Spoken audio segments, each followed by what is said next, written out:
Esse podcast faz parte do site Fambonanet. Acesse fambonanet.com.br.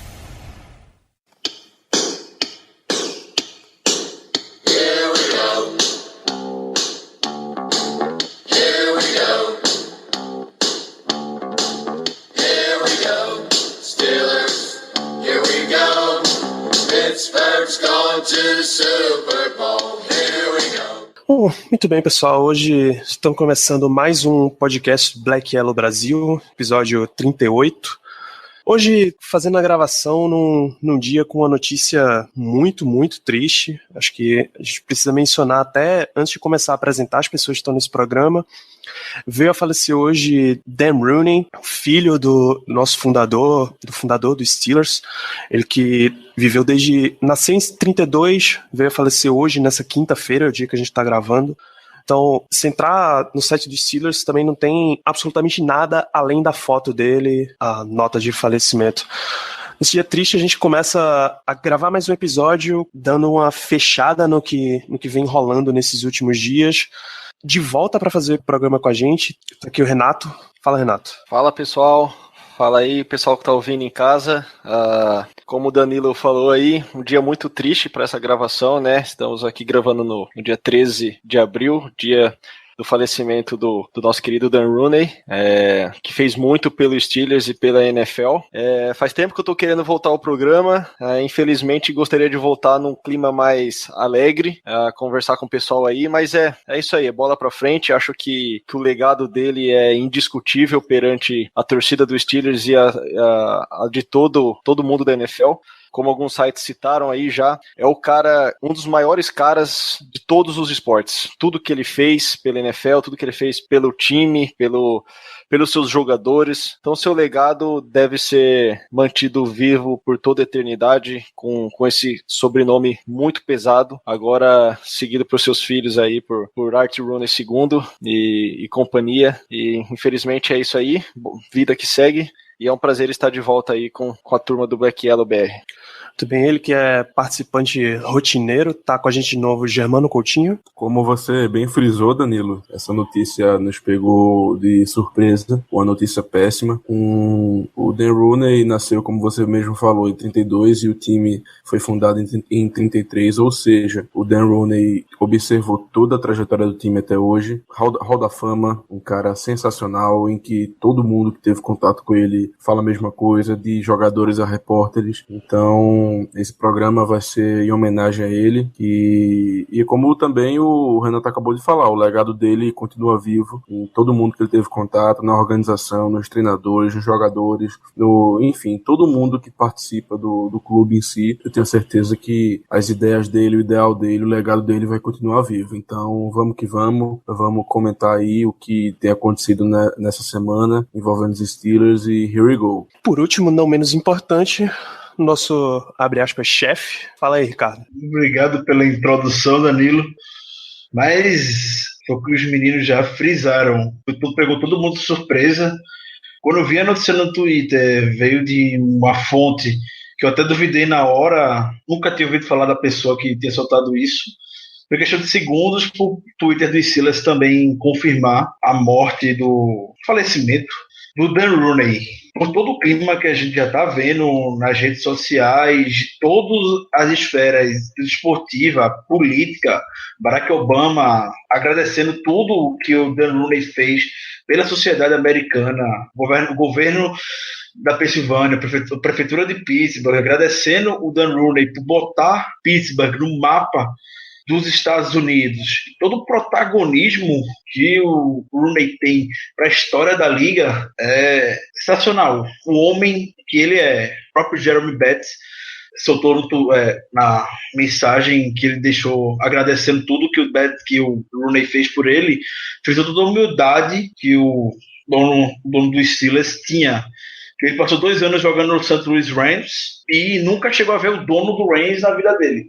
E quando ele chegou no Steelers, quem abriu a porta do Steelers para ele entrar já era o Rooney. Dali ele já percebeu como seria diferente. Toda inclusão, todo trabalho de engajamento que ele tem, de incluir toda a sociedade do mundo da NFL, quebrando barreiras, esse é o maior legado que ele vai deixar para deixar na NFL. Isso ele começa desde quando ele era chefe de operações na década de 70, que ele teve a ousadia de contratar, o pessoal deve conhecer, o Bill Noon, que deve ser o scout mais famoso da história da NFL, foi ele que revolucionou a forma como se analisa o draft. E o Bill Noon, na época, era um negro, afastado de um jornal, que ninguém dava nada por ele, e o Rooney foi lá e o contratou para ser scout.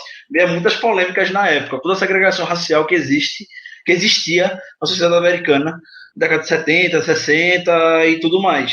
E a gente viu o que o Bill Noon fez nas décadas seguintes. Trabalhou com o Chuck Noll, com o próprio Rooney, para tornar os Steelers hoje a franquia mais vencedora da NFL. Com todo respeito ao Rooney, vamos ficar com... Todo mundo fica com o choro meio entalado. É difícil essa notícia repentina, mas vamos que vamos. Só para as pessoas terem uma noção do tamanho do legado que ele deixa na liga, além de gerenciamento dos Steelers, uma das grandes inovações que ele deixa é a famosa Rooney Rule, uma regra que força todas as franquias da NFL, quando quiserem contratar qualquer pessoa de cargo gerencial, de head coach, etc., ele tem que entrevistar candidatos negros, asiáticos, mulheres, minorias têm que participar do processo.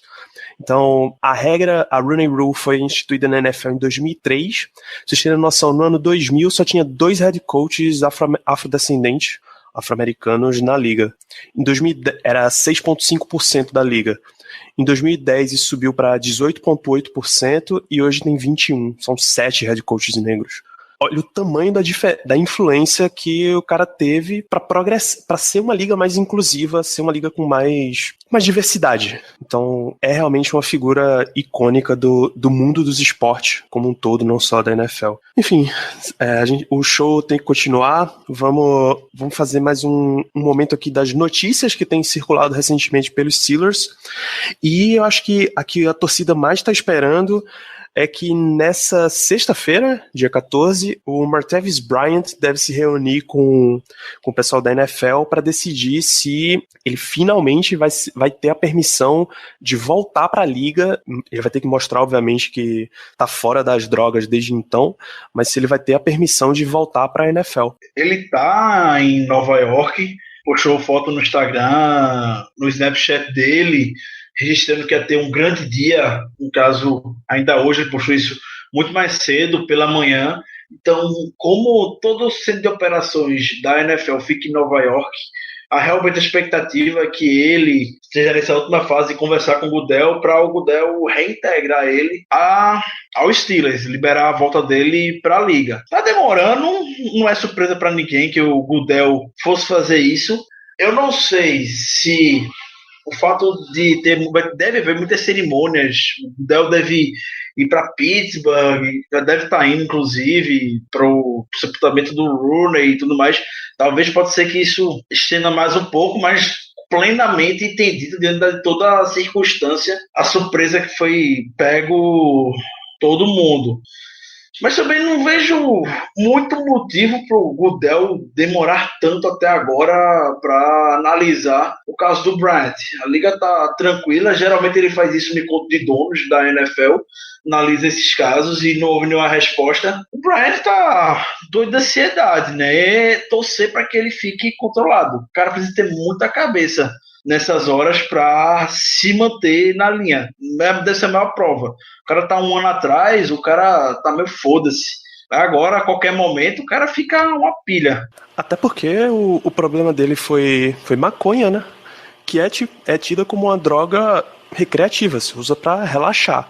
Então, justamente no momento em que ele tá com mais tensão, é a hora que ele precisa provar realmente que ele não pode recorrer a esse recurso que antes ele usava. Aí piora a situação quando você lembra dos relatos de que o problema dele não era simplesmente um vício, tinha problema de depressão envolvido, de ansiedade e tal. Então, é realmente o primeiro desafio da temporada 2017 para o Martavis Bryant segurar a onda agora. Essa demora da liga, ela só expõe cada vez mais o quão, digamos assim, o quão discricionário a liga pode ser nesses aspectos. Porque, por exemplo, a regra diz que o commissioner, que no caso é o Goodell, teria 60 dias para dar um parecer. Mas é uma coisa só pro forma, porque nunca acontece. Sempre extrapola-se esses 60 dias e o Goodell nunca fala, nunca dá a decisão dele. Então isso mostra que a NFL peca um pouco nesse sentido. Ela tem as regras, mas não as cumpre. Enfim,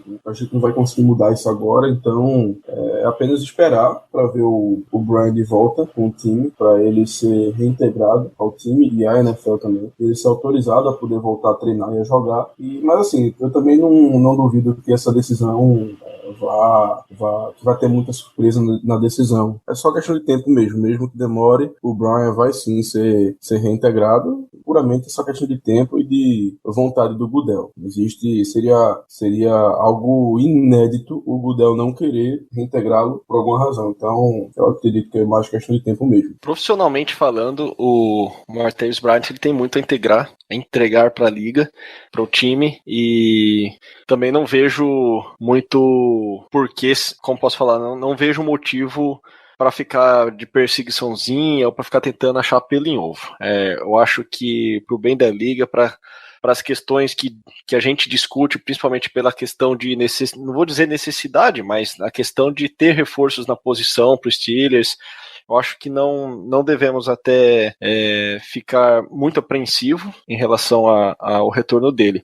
O que eu ia perguntar para vocês com relação a esse assunto é se tem aquela ressalva. Não diria ressalva, mas aquela extensão da punição. Por exemplo, beleza, Martavis, você vai voltar na temporada 2017, mas ainda assim vai cumprir 3 jogos ou até mesmo 4 jogos de suspensão. Por causa da reincidência dele.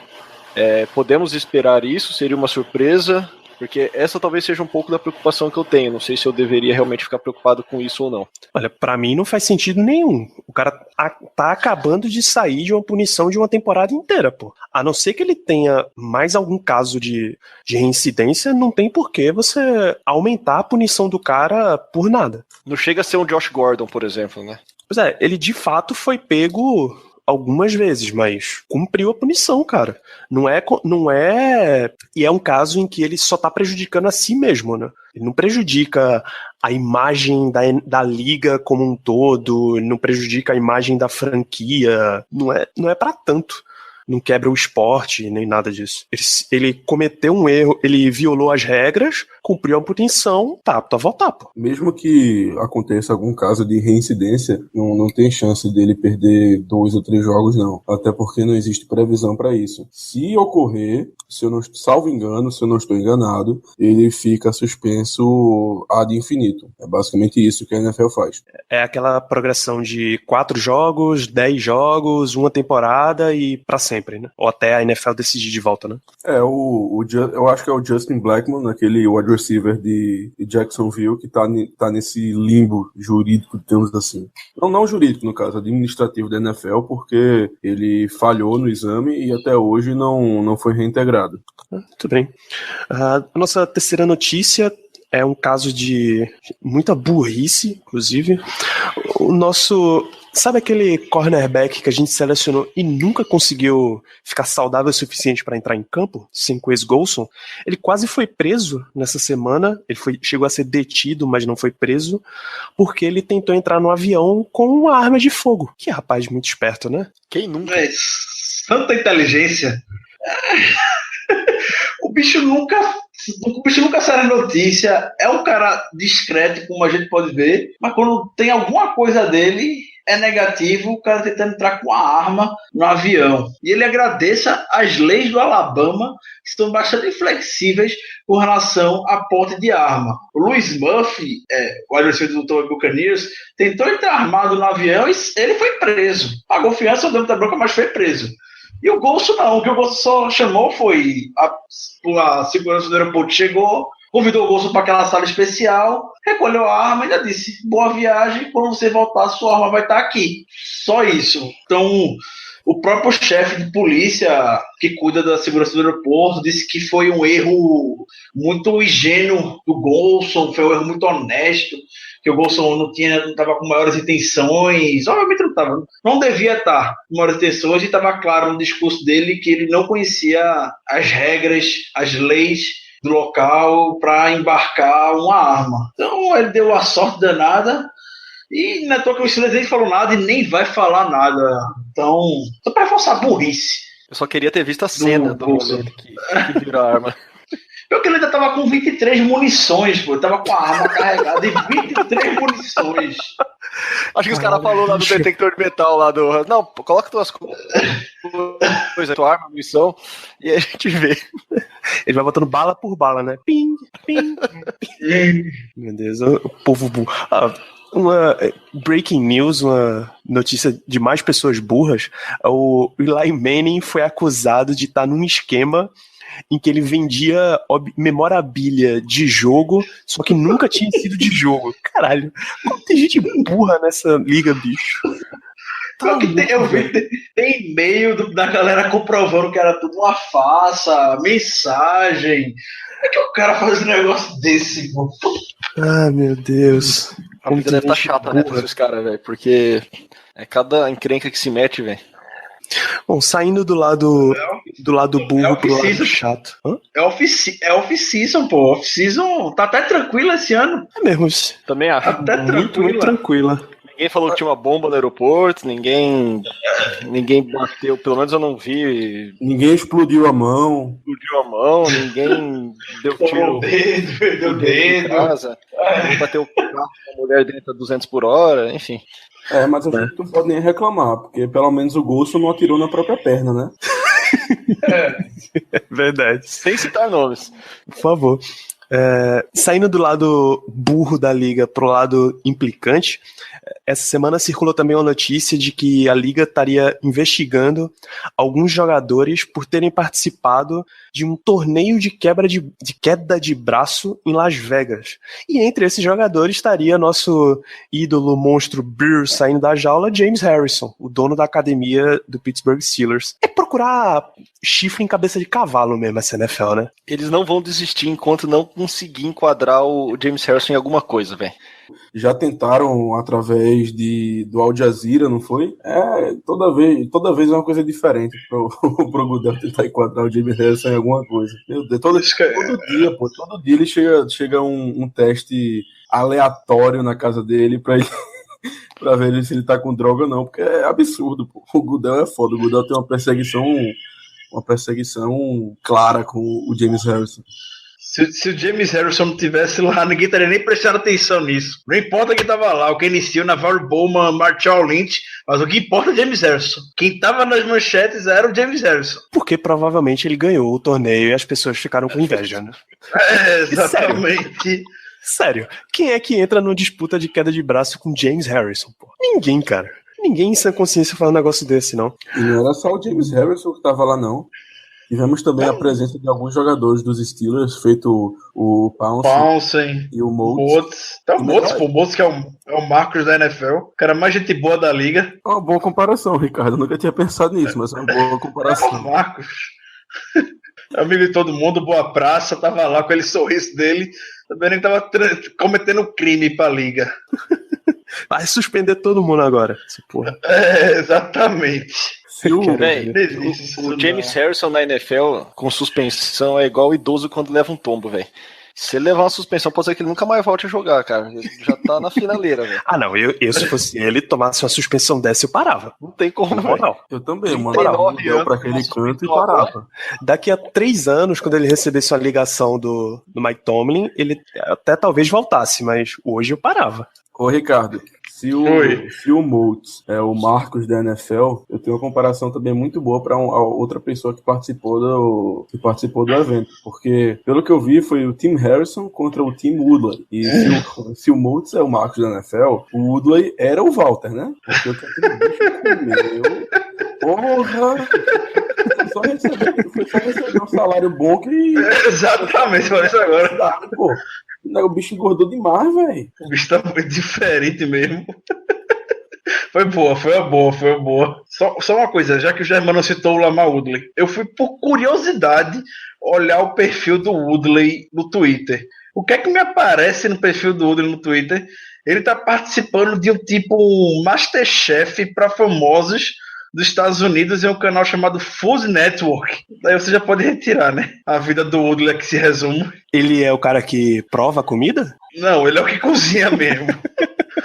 É um Masterchef pra famoso, e tá lá o Woodley. Caralho, é mesmo. Cara, comer comida de gordinho é sempre sucesso, velho. Porra. O cara é gordinho, velho. A comida do cara é boa. Ó a Palmeirinha. Palmeirinha não é magrinha, velho. O Jacan, porra. O próprio jurado lá do Masterchef, o Tom Perro, né, era bem gordinho, velho. Então, esses caras aí vai que é sucesso. Não tem outra coisa, né, pra... Bom, mas enfim. Off-season. A nossa última notícia da semana é, na verdade, uma notícia dupla. O nosso quarterback, Big Ben, ele, entre aspas, cancelou a aposentadoria dele. Ele disse ao final da última temporada que ele estava cogitando, ia refletir muito a respeito. Mentira. Na moral, a gente sabe que ele não ia aposentar numa hora dessa, cara. E aí ele disse essa semana que não, eu realmente estou focado, vamos voltar aí pra temporada, vamos ver no que é que dá. E a mídia reportou que ele supostamente estaria conversando com o front office, fazendo um lobby para que eles draftassem um novo tight end. E ele veio a público dizer que era tudo mentira, ele não fez lobby nenhum. Os caras até contam que eles estão pensando em draftar, mas ele não dá palpite nenhum, não é o trabalho dele. Novamente a NFL Network vindo com patotinha, com historinha pra cima do Big Ben. O Rapoport já tinha todo aquele histórico de formar Big Ben querer ser trocado alguns anos atrás. Aqui com a bala, temporada passada, mesma coisa, falando que o clima com o Mike Tomlin dentro do vestiário entre os dois não era o melhor. Então, desde quando eu vi aqui com a bala comentando sobre isso, eu já não senti um cheiro muito bom. Obviamente o Big Ben dá em contato, dá pitaco. Ele mesmo falou que o Colbert e o Tony sempre perguntam para ele, sempre falam para ele quais são os planos do draft, mas ele fala que não se mete. Ele respeita e sabe que eles vão fazer o melhor pro time. Está tudo na nota que o Big Ben falou. Eu não acho que precisa que o Big Ben chegue para fazer um lobby para determinada posição, para escancarar a necessidade que a gente tem em tight end ou algum recebedor mais físico. Acho que o Big Ben precisa reportar isso, que o Big Ben pode estar alegando se demanda o que ele está precisando para fazer devido ao ajuste ao ataque, algo que ele sentiu falta na temporada passada. É mais uma historinha para vender jornal para mim da NFL Network. Eu não sei o que é que vocês acham disso. Da última vez que o Big Ben começou a pedir um certo tipo de jogador, a gente draftou. Foi justamente naquele draft que a gente escolheu o próprio Martavis Bryant na 4ª rodada. O Big Ben estava fazendo lobby e isso era claro que ele queria um wide receiver alto, porque ele não tinha nenhum jogador desse biotipo no elenco. Então ele queria um wide receiver que conseguisse disputar bolas no alto e que fosse uma presença maior na red zone. O que a gente tentou com o Martavis Bryant com, digamos assim, um sucesso. Claro, você tem que analisar o extra-campo também, mas eu diria que foi um sucesso na questão de draftarmos alguém nos moldes que o Ben queria. Então, eu não me surpreenderia nada se surgir um tight end antes do que a gente pensa. Afinal de contas, o Ben, apesar de ficar com essa frescura de eu vou me aposentar, não vou me aposentar, que a gente sabe que é mentira, mas está nos últimos anos dele da NFL e o coaching staff sabe que precisa escutar o quarterback titular do time se quiser ter qualquer tipo de sucesso nessa liga. O Big Ben pediu um tight end, eu não duvido disso, mesmo que ele tenha negado, mas pelo menos uma conversa informal eu tenho certeza que rolou. Espero que o coaching staff escute isso e trate logo de conseguir alguém nesses moldes que o Ben fique feliz, porque o Ben estando feliz, o Ben estando jogando bem, a gente sabe que nós temos uma chance muito grande de ir pro Super Bowl.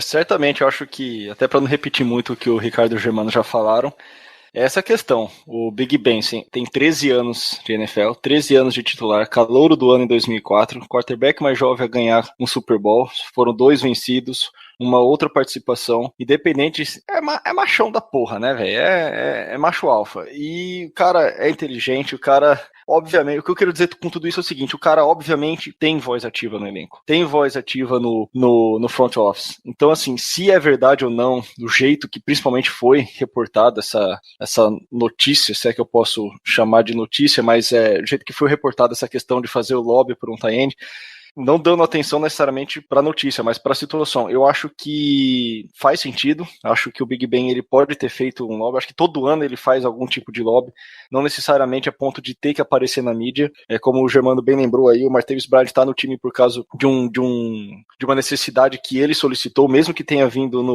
na 4ª rodada, do mesmo jeito que talvez o pessoal que está mais inteirado de prospects que eu aí, mas não necessariamente, talvez tenha que vir na primeira ou na segunda, a não ser que realmente não tenha alguém que possa sobrar mais adiante. Mas o que eu quero dizer com tudo isso é o seguinte, é óbvio que ele tem que ser escutado, é óbvio que o Mike Tomlin e o Colbert vão consultar ele a respeito das peças que ele precisa para o ataque. Com o retorno do Martavis Bryant no elenco, considerando que ele vai voltar a jogar, pelo menos no nível que ele jogava antes, ou bem similar àquilo, como posso falar, não é de surpresa para ninguém, não precisa pensar muito para saber que tight end ainda é uma posição que preocupa, principalmente um playmaker, digamos assim, alguém na red zone, alguém na end zone em situações de poucas jardas. Então acho que não precisa ser uma coisa para ficar alarmando na mídia, porque o Big Ben tá querendo forçar alguma coisa. Não, ele sempre vai ser consultado e se ele não for, ele vai falar, olha, eu preciso disso aqui, dê teus pulos, olhem esses caras, enfim. E em relação à desaposentadoria dele, é como se fosse aquele hiatus, né, daquelas bandas que gravam um CD e falam, agora eu tô em hiatus, não sei quanto que eu vou voltar, vou fazer hiatus não, hiato, né, eu vou fazer um hiato aqui, não sei quanto que eu vou voltar. Aí dali 2 anos depois aparece com um álbum novo, né. É a mesma coisa o Big Ben, mas fez isso, acho que ninguém levou a sério o fato dele se aposentar. Eu acho que sim, é levado a sério o fato dele refletir. Tem 35 anos, se eu não me engano. É um QB que já está no final de carreira, mas que ainda tem muito para oferecer. Obviamente a questão da saúde dele é o que vai pesar, e eu acho que 2017 pode ser um ano decisivo para isso. Vamos ver como ele vai se comportar, vamos ver como vai estar a saúde dele, vamos ver se ele vai durar.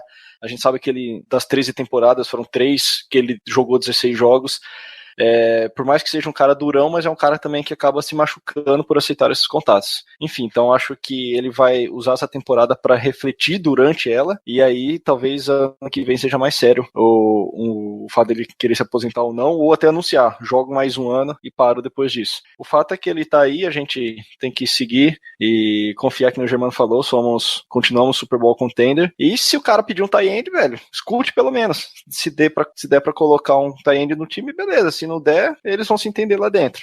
Velho, não tem que somente escutar, não. Tem que dar o talento que ele quer, meu amigo. Não tem isso. O Big Ben é o time hoje. O quarterback é como tem aquele ditado. O time só vai até onde o quarterback consegue levar. Então, se o Big Ben quer um tight end, meu amigo, se desdobre, dê um jeito, mas consiga um tight end pra ele. Um tight end nos modos que ele quer, que eu tenho certeza que é um tight end atlético, um tight end pass catcher, o chamado move tight end. Então, simplesmente Tomlin, simplesmente Butler, simplesmente Colbert, se virem, achem o que ele tá pedindo e pronto. É absolutamente normal um quarterback experiente e vitorioso na liga solicitar um tipo de jogador e ser atendido.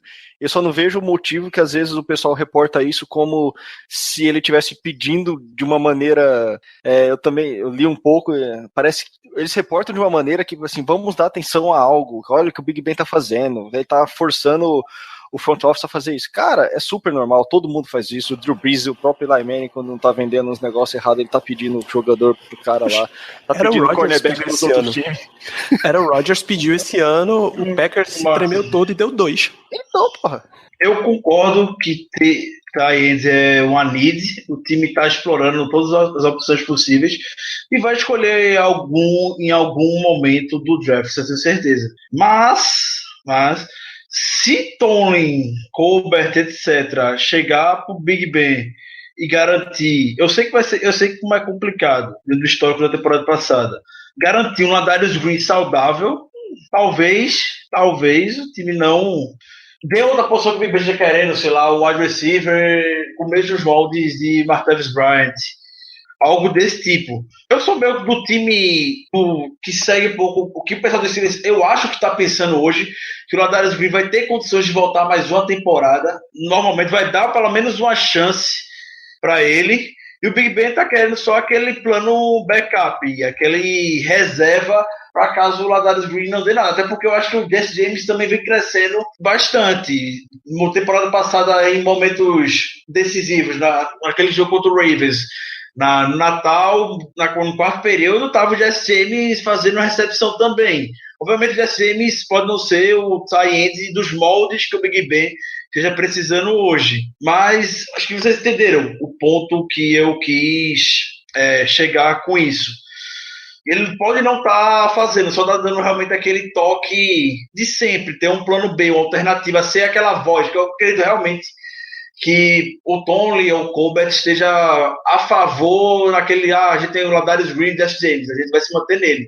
Quando chega o Big Ben, aquela outra vozinha, mas o cara já tem esse problema, vamos pensar em o plano B, e eles vão pensar no plano B, isso aí eu tenho certeza. Muito bem, dado esse plantão de notícias dos Steelers, a gente volta para o tema central que está permeando aqui o nosso podcast nas últimas semanas, que está permeando toda a NFL, basicamente nas últimas semanas, que é o Draft de 2017.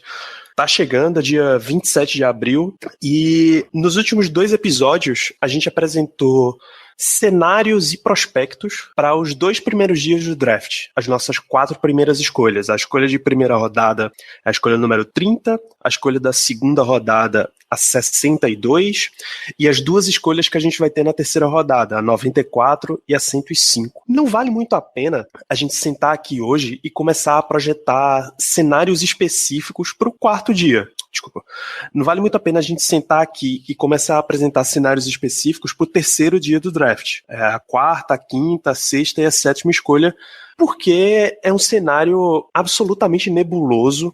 Até os times, às vezes, eles só tem um board que não é tão... Tem time que tem board que não é tão extenso, e se tiver algum jogador sobrando aí dentro do board lá, independente de se é necessidade ou não e tal, ele só vai lá e pega o cara para ver o que é que vai dar.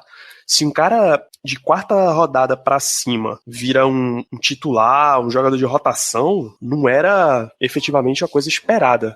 Não à toa, Tom Brady é tão elogiado por ser uma escolha de 6ª rodada que virou um titular, né? O que vale mais a pena a gente apresentar são jogadores tidos como sleepers. Aquele tipo de jogador que não tá muito falado, não tem muito hype, mas que a gente pode observar que encaixa no perfil, ou que o time tenha dado alguma demonstração de que esteja interessado no jogador e que poderia pegar se ele estivesse disponível. Que nomes vocês têm que podem encaixar nesse perfil de sleepers? Eu e Germano acredito que estejamos ligados por pensamento. O mesmo nome. Não tenho certeza disso. E o Alex Kozora, do Steelers de Bold, classificou esse atleta como o jogador mais divertido do draft. E o Mike Tomlin acredito que concorde com isso, que é o Kevin Snead, que é de uma universidade extremamente pequena, não tem muita expressão no futebol nacional, é de Carson Newman, nunca tinha ouvido falar, né? Não tem Pro Day dessa universidade. O Snead não chegou nem perto de ser convidado para o Combine da NFL, mas o Snead fez barulho no Pro Day de Tennessee, que não tem nada a conversar dele, mas que ele chegou lá como convidado. E o Kevin Snead é, possivelmente, podemos, mais recente, a analogia que mais recente, o Tyreek Hill. Tem o mesmo perfil, o adversário é retornador e é extremamente rápido, com o tempo não oficial, que quebraria o recorde do Combine. O John Ross quebrou essa temporada 4.22 segundos. O Kevin Snead tem o tempo não oficial de 4.19. E tem um tempo oficial igualzinho do John Ross, de 4.22 segundos. O Mike Tomlin, durante o Pro Day de Tennessee, fez um trabalho exclusivo com ele, ficou analisando só ver como é que ele recebia tanto kickoff como punt, os retornos de punt, e a gente precisa de retornador, não é surpresa para ser ninguém. O Steelers não tem um retornador hoje. Então, na temporada passada era o glorioso Fitzgerald Toussaint, grande Fitzgerald Toussaint. Segundo, inclusive, a própria Associação de Velocidade, a US Track and Field Country, os treinadores que analisam diversas categorias, diversos atletas com relação à sua velocidade. Essa associação de treinadores especialistas em análise de jogadores rápidos, podemos dizer, de forma bem leiga, o pessoal afirmou que o Kevin Smith é o jogador mais rápido do college, do mundo universitário do futebol americano. Ele correu 100 metros em 10,21 segundos. Eu juro que eu estava procurando aqui agora os tempos nas Olimpíadas do Rio de Janeiro. Mas até onde eu cheguei, ele para mim chegaria na semifinal com esse tempo. Na final masculina ele não chegaria. Não sei se vocês têm mais algum aí, porque até onde minhas pesquisas foram aqui eu não consegui achar os tempos das finais, só achei atrás das semifinais. Mas aquele cara para causar estrago no mesmos moldes de Tyreek Hill. E é o sonho do Todd Haley ter um cara como Tyreek Hill para o Chiefs. Houve um projeto falho, absurdamente deu errado, com o Dre Archer, e agora tem o Kevin Smith, que não é uma aposta tão audaciosa como foi o Dre Archer, ao ponto de ser escolhido na terceira rodada. O Kevin Smith é nome para ser undrafted, chegar no training camp como um sleeper, como ninguém dá nada por ele, e conquistando seu espaço bem aos poucos.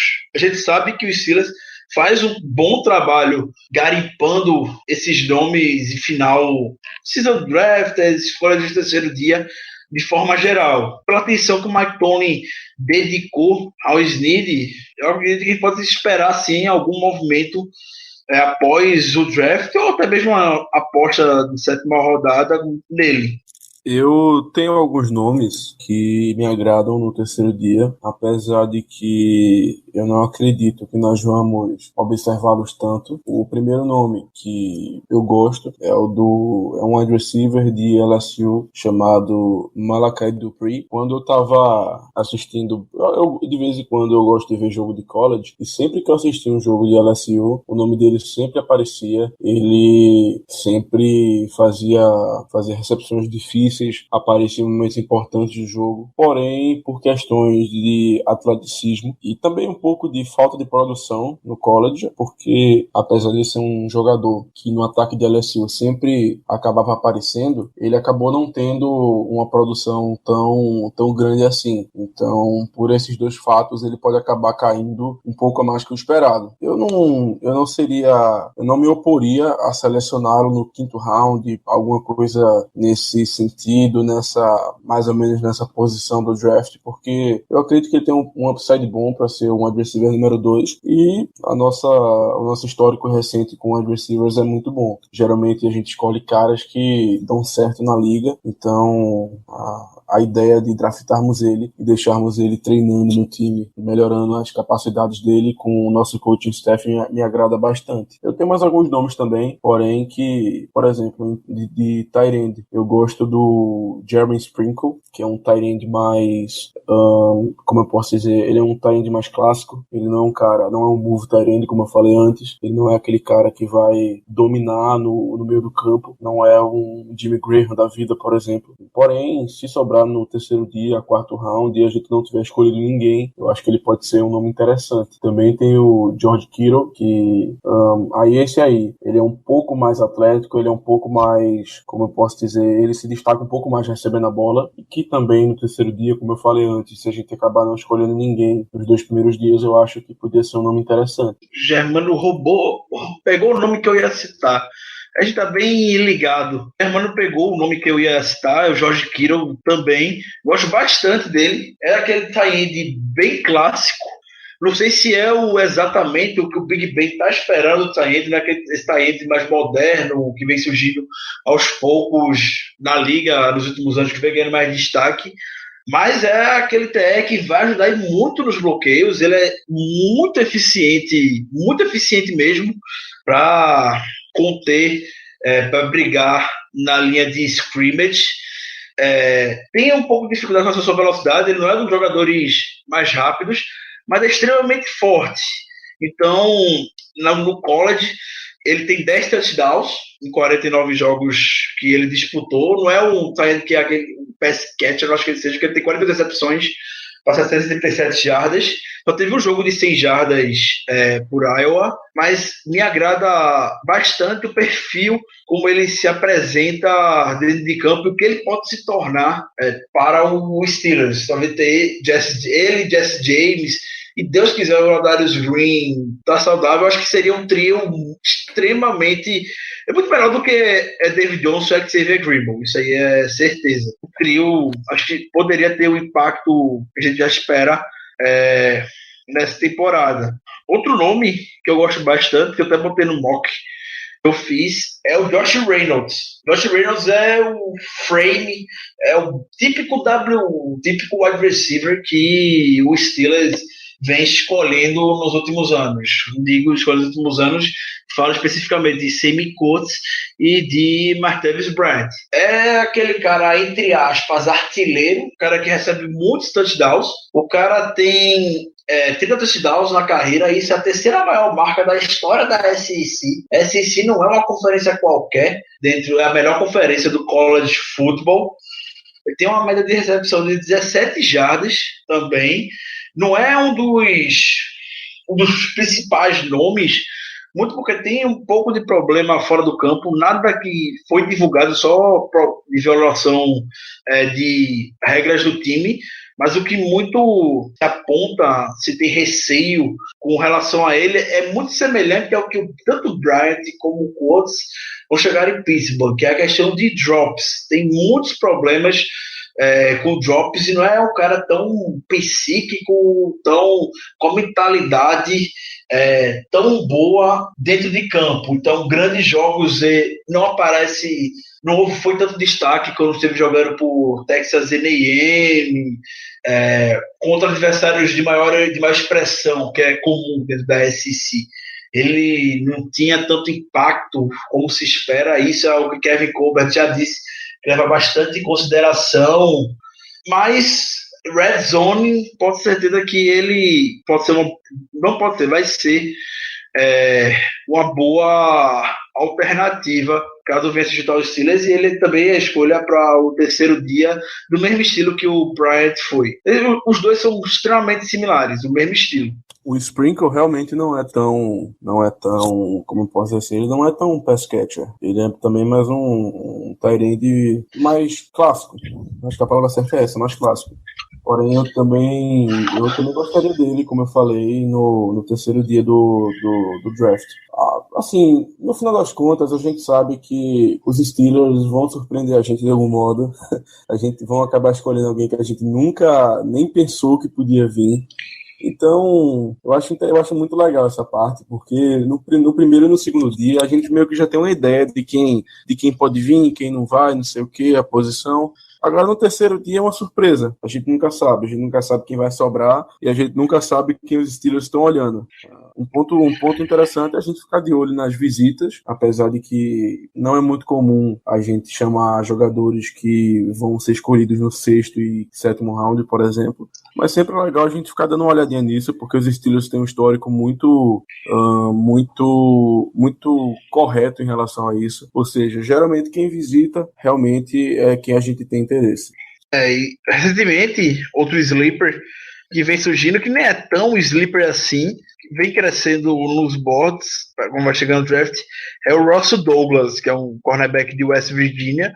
Tem também meio que o corpo de cornerback que o Steelers está procurando. O único problema dele é a velocidade. Ele foi 4.60 no combine, e o Steelers claramente está buscando cada vez jogadores mais rápidos, principalmente na defesa. É claro o objetivo do Mike Tomlin de fazer a defesa mais rápida da NFL, mas o Douglas tem um estilo bastante, como eu posso falar, que o Cornell Lake, que o Kit Buffler, que Mike Tomlin querem para um cornerback do Steelers. Então, bastante agressivo, ataca bem a bola, muitas interceptações, foram 8 interceptações só em 2016. Então, pode ser Outro nome, o Colonel Lake foi no Pro Day de West Virginia, conversou com ele, também ajuda no Special Team, nos tackles, apesar dele ele é bastante agressivo na bola, consegue atacar bem, sem fazer muita falta, sem pass interference e tudo mais, mas em termos de quando o jogo corrido, em tackle, não é um dos melhores. Por conta disso, por conta da velocidade, e faz com que ele não seja mais bem cotado, embora, como eu disse, tá gerando muito zum quando tá chegando no draft, ele pode subir em board de alguma equipe que não esteja nem aí para o que o Steelers importa. A gente fala aqui usando as variáveis que a gente identifica no Steelers dos últimos anos, CBs com determinada altura e com tal velocidade. O Douglas não se encaixa, mas obviamente, como o Germano falou, o Steelers sempre surpreende. Não pediria nada chegar uma quinta rodada, o Douglas está lá disponível e chegando já do mesmo estilo que outros já foram botados na fogueira anteriormente. O Douglas também chega nessa primeira semana e está lá, alinhado, cornerback, junto com o Burns e com o Cockrell. Eu sei que um nome de um sleeper que já tinha sido até mencionado no programa foi o Chad Hansen, de Califórnia, que era a paixão do Caio. Provavelmente a gente não vai mais atrás do cara pela contratação do Justin Hunter, né? Porque aí ficaria ele, Chad Hansen, o Hunter e o Sammy Coates mais ou menos parecidos. Pelo que eu me lembro que o Caio disse, o perfil dele era esse, meio Sammy Coates. Mas quem o Caio não é apaixonado? Caio é um cara que se empolga muito fácil também, né? Se eu aparecer correndo no combine, o Caio vai ficar animado comigo.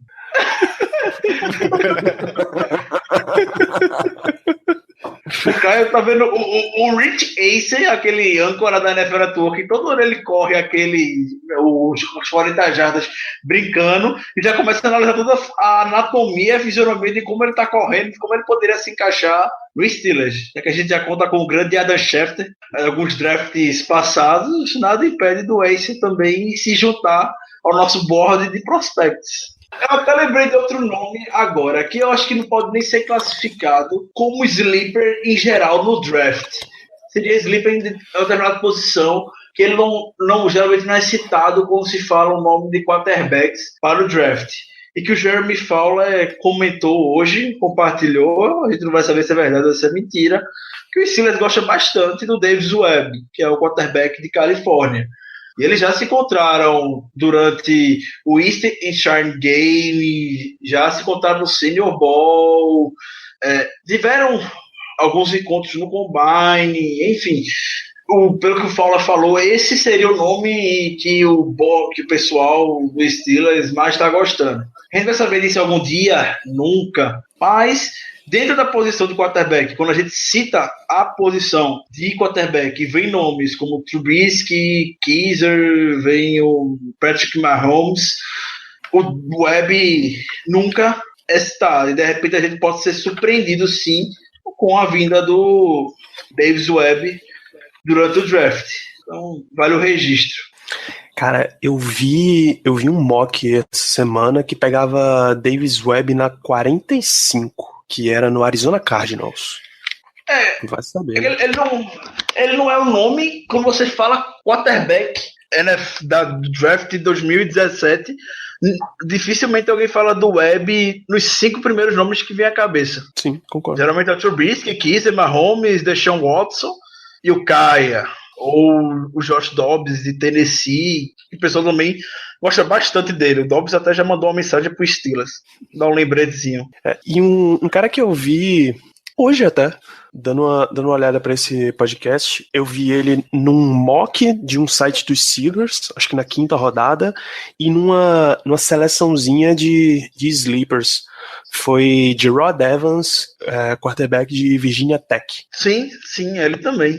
Bem lembrado. Dizendo que o cara tem um bom braço, ele sabe até, é um jogador razoável, parece ser um jogador que escuta bem instrução de técnico, ele é coachable, como os caras falam, e é competidor. Só que ele não para de jogar, ele realmente continua tentando qualquer que seja a situação que esteja.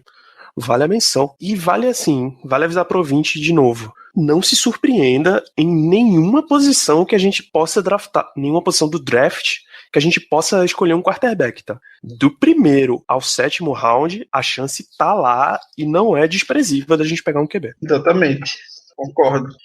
Já ouvi pessoas próximas até dizerem que fechava o olho e pegava o QB se o nome certo estivesse lá no board ainda. Na escolha 30. Pode ter certeza. A questão é ter o nome certo, meu amigo. Eu acho que a gente tá naquela... O time tá fechado, antes de tudo. Pode melhorar, obviamente que pode melhorar, mas eles estão na mentalidade. Porra, esse time a gente conseguiu chegar na final de conferência em 2000, na temporada passada. A gente perdeu, o Mike Tomlin já falou, apontou muito bem onde foi que o time pecou bastante contra o Patriots. Ele precisa de gente que o time faça pressão, sem blitz, e que o time comece a ajustar um pouco mais para o man-to-man. Eu acho que o Burns e o Cockrell são dois nomes plenamente capazes de se adaptar até melhor a esse tipo de formação. E também acho que tanto o Dupree quanto o James Harrison são totalmente capazes de botar pressão, somente eles, no QB. Então, a defesa com a base Hayward, Hargrave, Tuitt, Dupree, Chazier, Vince Williams, James Harrison, Cockrell, Burns, Mitchell e Davis, a base está fechada. Quem vier só vai acrescentar. O ataque idem, a mesma coisa. Então o time também é assim, a gente está numa posição até de luxo. Essa é a minha opinião, que a gente não estava nos últimos anos. Então, quem a gente puder escolher qualquer posição, nas primeiras, eles vão. Se tem um momento que eles podem ter algum luxo de arriscar, é isso. Eu sei que tem muita gente que concorda comigo, mas eu acho que o time está bem fechadinho. Quem chegar vai, obviamente, ajudar, mas o time está na posição de poder arriscar. Muito bem, então a gente vai encerrando o programa de hoje. Como considerações finais, eu queria fazer uma pergunta razoavelmente complexa para vocês. Tirando os nomes que, na nossa cabeça, são fechados de top 10. Os quarterbacks, quer dizer, o Garrett, Solomon Thomas, Jamal Adams, Allen, Lattimore, enfim, esses caras que você bate o O.J. Howard, você bate o olho e diz, esse cara é top 10, se ele não for top 10, alguém foi muito maluco. Por quem é o cara que vocês não deixavam passar e diga, bicho, a minha necessidade maior é um pass rusher, mas o talento desse cara é muito grande pra ele passar daqui sem eu pegar ele? Eu vou responder por mim e por Germano. Que Germano eu acredito que vai esteja com esse nome na cabeça. Eu acho que eu vou acabar prejudicando o pobre coitado do Germano, que acho que ele vai ter que procurar algum outro nome para poder falar. Mas com toda certeza era o Obi Meliwolf de Connecticut. Com toda certeza desse mundo. Esse troglodita não tem como deixar passar, não. O bicho é um atleta, é um mega atleta. O que esse cara é, fisicamente falando, é sobrenatural. É o sobrenatural de Almeida desse ano. É inacreditável. Como o cara é alto, como o cara é forte, como o cara é rápido. É tudo que Mike Tomlin tá procurando em um jogador hoje. Foi assim com o Sean Davis temporada passada.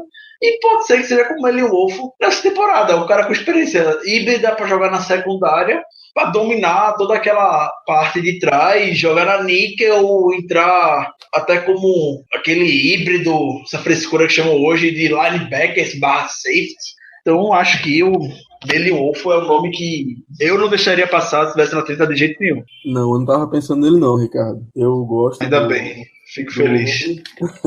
Eu gosto do Obi, mas eu não sou tão fã dele como você e o Caio são, não. O meu nome, o Danilo tirou ele de mim, porque eu não acredito que o Howard seja top 10, pelo simples motivo da posição que ele joga não ser não ter um valor tão grande assim. De talento, por puro talento, ele é top 10 tranquilamente, talvez até top 5. Porém, eu não acredito que ele vá ser... Na verdade, nem que eu acredite. Eu acho que ele pode acabar não sendo escolhido no top 10 por causa disso. Já que o Danilo tirou esse nome de mim, eu vou ficar entre dois. Ou o Kevin King, cornerback de Washington, ou o Gary O'Connell, cornerback de Ohio State. Um dos dois eu acho que seria uma boa escolha na pick 30, em uma posição que a gente precisa. E se não tiver nenhum outside linebacker disponível, eu iria com um desses dois. Não, peraí, não é se não tem nenhum outside linebacker. é se o cara tá lá e mesmo que as opções de outside linebacker estejam disponíveis, você diz, esse cara eu quero pegar de todo jeito, eu não deixo ele passar. Não, aí depende, porque, por exemplo, se um outside linebacker muito bom estiver disponível, claro que eu iria de outside linebacker. Uhum. Seria, então, um jogador que eu escolheria antes de qualquer tipo de outside linebacker disponível na escolha 30, é isso? Exato, fora os caras do top 10, né? Apenas o O.J. Howard. Só o O.J. Howard. É justo. Eu pensei no Jay Howard também, mas o Danilo pegou ele. Eu entendo o Danilo ter falado top 10. Principalmente o Jay Howard deve ser o maior TE prospect dos últimos anos ou talvez da história. Ninguém esperava que o Rob Gronkowski iria se tornar o que se tornou na liga. Então o Jay Howard, possivelmente em termos de prospect, é o principal nome. Mesmo assim, o Gronkowski só caiu pro segundo round para New England porque ele tava machucado, né? Sim, mas não tem tanto ele a não estrela que o O.J. Howard, tanto a estrela que o O.J. Howard tá chegando. Eu realmente acho que o O.J. Howard vai sair no top 10 tranquilamente. Eu acho. Eu brinquei no Twitter. Eu brinquei no Twitter esses dias. O meu amigo o Felipe Vieira, lá do Panthers Brasil, disse que ele já falou tanto nisso que toda vez que eu leio as palavras mock draft, eu já imagino ele dizendo: Carolina Panthers, escolha 8, O.J. Howard, tight end. O último TE que acho que chegou com hype. Era isso. Era o Eric Ebron, né? Que não se tornou nada do que esperado. Eu não ia dizer o Ibron, não. Eu ia mais atrás. Eu ia falar que o último tight end, assim, que realmente chegou com hype de top 10, porque o Ibron, ele foi escolhido na décima escolha pelos Lions, mas ele não tinha esse hype gigante. Não era algo certo, assim. Era tipo assim, os Lions deram um pequeno reach nele, e mesmo assim, muita gente não o considerava como escolha top 15. Eu acho que o último hype comparável ao que o O.J. Howard tá tendo foi o do Vernon Davis. Pode ser. O JP do 10 Jardas, ele lembrou que quem não correspondeu na liga, mas quem chegou no hype pro draft foi o Jermaine Gresham. Foi pro Bengals? O Jermaine Gresham foi pro Bengals, né? Sim. Pois é. Agora o hype do Gresham não era esse aí não, viu? Não era perto do Howard, não. Ele falou hype ou talento? Agora eu não lembro, mas não faz diferença. Bom, eu encerro dizendo que o meu nome... Talvez, analisando mocks, tem gente que coloca ele acima da gente, tem gente que coloca ele muito abaixo, é o Zach Cunningham, o inside linebacker de Vanderbilt. Eu acho que se ele tá lá, a gente ignora a inside linebacker e vai nele tranquilo. Ou eu iria, né? Uma boa. Eu não iria não, mas é compreensível. Não é que eu não confie, por exemplo, no Vince Williams sendo titular, mas eu não passava esse cara não. Renato, você quer deixar suas últimas palavras para os nossos ouvintes? Eu gostaria, Danilo. Eu acho que com relação à sua pergunta e devido à minha ausência nos últimos meses aí no podcast, eu não vou ser capaz de responder. Mas eu gostaria de falar uma pequena coisa aqui, né? Eu gostaria de falar o seguinte, que no dia 20 de julho de 1932, né, nascia um menininho, né, e um pai com um filho com 303 dias apenas, né, um pai que não tinha o seu filho ainda não tinha 1 ano de idade, ele fundou o então Pittsburgh Pirates para jogar o futebol americano, né, para ser um irmão gêmeo do Pittsburgh Pirates que a gente conhece no beisebol hoje. Em 1940, esse Pittsburgh Pirates, até para não haver conflitos, virou Pittsburgh Steelers. Esse Pittsburgh Steelers que a gente conhece hoje, um time até então que não tinha sucesso algum, né? Se a gente for procurar um pouco da história do nosso time aí, a gente sabe que foram 40 anos de muito sofrimento até a gente chegar na década de 70 de maneira super vitoriosa e ser o que é hoje. Esse pai que criou o Pittsburgh Pirates, né, que é o fundador do Steelers, ele ficou até 1975 e passou o comando do time para um tal de Daniel Rooney, né, ou simplesmente Dan Rooney, que de 75 se tornou apenas o segundo presidente do Pittsburgh Steelers.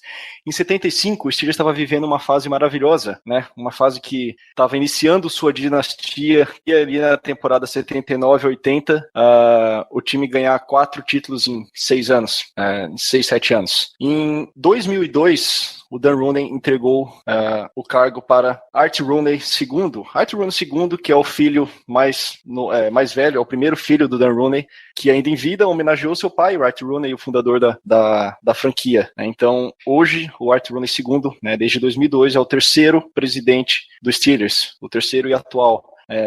Quando a gente fala em longevidade, a gente sempre lembra dos técnicos dos Steelers.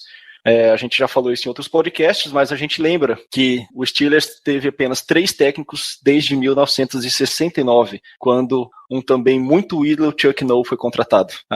Hoje temos o Mike Tomlin, que está no cargo desde 2007, e tivemos também aí, do início dos anos 90 até 2006, o Bill Cowher. Quando a gente fala de longevidade em países, a gente lembra de ditadura. A gente vê a Coreia do Norte, onde um filho herdou ditadura, onde a maioria do mundo não concorda com o que acontece.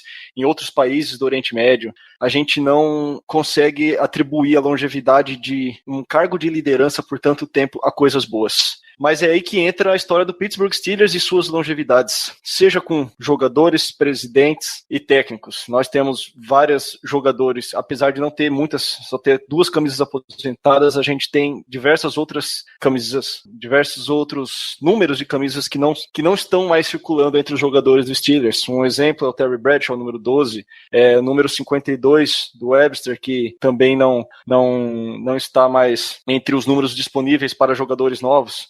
Assim como, recentemente, o número 43, que quem está escutando sabe, do Troy Polamalu, o 86 do Hines Ward. Enfim, isso aí só alguns exemplos, eu poderia citar vários outros aqui. O que eu quero dizer é o seguinte, a gente associa a palavra legado para quando eu falei no início desse podcast, né, que o legado dele vai ser eterno. Mas eu quero, não vou dizer me retratar, mas eu gostaria de reforçar que o legado não só passa a existir a partir do momento que algo, ou melhor, né, ou alguém passa a não existir fisicamente nesse mundo. O legado do Art Rooney, o legado do Dan Rooney, o legado do Art Rooney II, e resumindo toda a história, o legado da Rooney Family, da família Rooney, ele sempre existiu, ele sempre foi feito em vida. Quando o Art Rooney e seu famoso charuto era o cabeça, o CEO, o presidente da franquia, já existia também todo o tradicionalismo, mesmo para uma franquia que não era vitoriosa na época, né? Hoje, o Art Rooney II carrega isso, carrega o nome do avô, carrega o sobrenome pesadíssimo dessa família, dessa tradição de uma cidade que tem nos Steelers, né, um nome que homenageia essa cidade, que homenageia a cidade do aço, cidade do metal. Então, eu só gostaria de fazer essa pequena citação aqui em relação ao Dan Rooney, que nos deixou, então, essa semana, e que o legado não passa a existir a partir de agora. Os 6 títulos que ele esteve presente do Super Bowl, os 2 que a gente perdeu para o Dallas nos anos 90 e para o Green Bay, ele estava lá também para dar suporte. Ele estava lá quando no 6º round ele foi receber o Antônio Brown, que também fez uma boa homenagem. Eu acho que eu até encorajo todo mundo que está escutando agora a entrar no Twitter, nas redes sociais e ver as homenagens que os jogadores e ex-jogadores dos Steelers estão fazendo, além de todos os outros envolvidos. E que realmente gostaria de frisar, apesar de ter iniciado o podcast falando sobre o legado dele. O legado não é algo que a gente somente deixa, o legado é algo que a gente cria. E a família Rooney criou esse legado do momento que ela nasceu, e pelo menos do momento que nasceu o Pittsburgh Pirates, posteriormente o Pittsburgh Steelers, 8 anos depois. E esse legado, ele é histórico, o legado ele é glória, ele é uma das franquias mais tradicionais de todos os esportes mundiais. E esse legado tende a continuar nos rendendo muitas alegrias, e alegrias não necessariamente precisa ser todo ano um Super Bowl, mas pode ser saber que a gente vibra, torce com uma franquia que é estável, com uma franquia que tem seus valores muito fortes no esporte, muito fortes na criação de uma família, que eu quero dizer elenco, né? Então o elenco é uma família. O Dan Rooney falava que ele gostaria de criar dentro de um time pessoas que pensassem num objetivo comum, que era vencer, né? Então ele criava isso. E ele se colocava em segundo plano, ou até mais. Ele falava, não importa o que aconteça comigo, eu quero que essa família, no caso, a família Pittsburgh Steelers, não só a família Rooney, seja uma família alinhada, uma família, como posso falar, unida em prol de objetivos únicos, e que isso sempre muito apertados. Eu acho que ele se foi, mas isso continua através do nome dessa família, da instituição Pittsburgh Steelers, e a gente tem que se considerar sortudos por torcer por uma franquia como essa. Não foi por causa de 6 títulos que torcemos, é por causa de uma torcida que é uma família. A torcida dos Steelers é uma família, a torcida gira essas toalhas de maneira como se estivessem nas suas casas, né? Elas saem da sua principal casa para ir para a segunda casa, que é o estádio. A cidade vive os Steelers. Os outros estádios ficam amarelos quando o Steelers vai jogar. Pode ser em São Francisco, em San Diego, em Las Vegas, quando tiver que ir para lá. O estádio, parte dele vai estar amarelo, porque Steelers é muito mais que futebol. E Steelers é muito mais só que também uma paixão. Também é uma família, e ela se estende por todo mundo. E esse, para mim, é o legado que a família Rooney, em especial também agora o Dan Rooney, deixa conosco.